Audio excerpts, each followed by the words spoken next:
Welcome back to Vending Market Watch News. I'm Emily Reffermet, editor of Automatic Merchandiser and Vending Market Watch. In this episode, we're discussing the status of the vending industry. Automatic Merchandiser magazine recently published its June issue, both digitally and in print, where you can find the 2013 Annual State of the Industry report. And it was good news. Overall, the 4-year decline in vending operation revenues ended in fiscal 2012. Operators reported an average growth of 1.86 percentage points, raising this year's aggregate industry revenue to $19.31 billion. That's up from $18.96 billion in 2011. The growth was accompanied by more operators raising prices, 83%, in a continuing effort to keep up with increasing product and operating costs.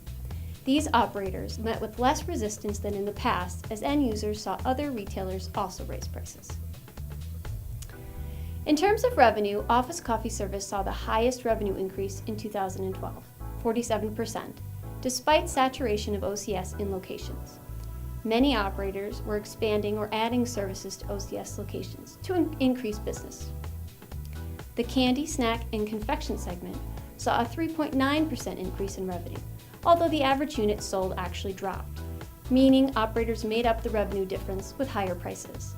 About 88% of operators reported increasing prices in this category.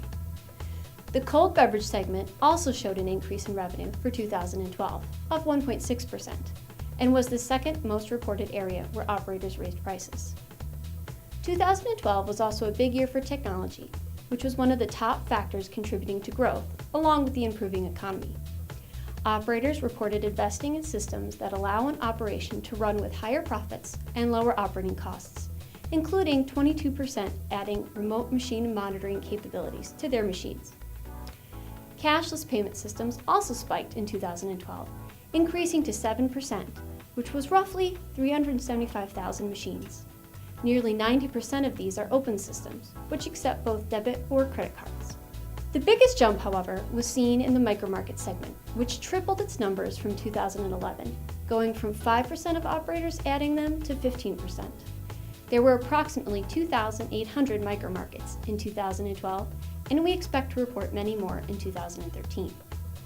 The number of vending machines stayed around the 5 million mark, although 2012 also saw some increase. Machine sales across all segments were relatively flat to slightly up. The biggest challenge reported by vendors in 2012 was healthy vending requirements in schools as well as other vending locations. Operators struggled with legislation that restricted the potential products sold and/or that placed taxes on traditional vending fare. They also reported concerns about future legislation.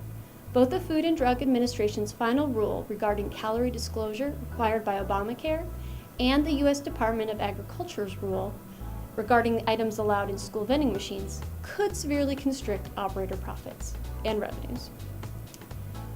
Vending operators were somewhat divided about the future. Those that proceed with the same products mix, machines, and business practices from a decade ago report continued struggles. They suffer lost locations taken by competitors utilizing technology and consumers wanting more variety. Other operators have embraced a new vending business model. These vendors have raised prices, invested in technology at various levels, and started investigating new revenue streams, like micromarkets and additional OCS services. While vending remains a challenging market with negative consumer perceptions about machines and leaner workplaces, overall the positive growth we've seen in the industry as a whole looks like it will continue in 2013.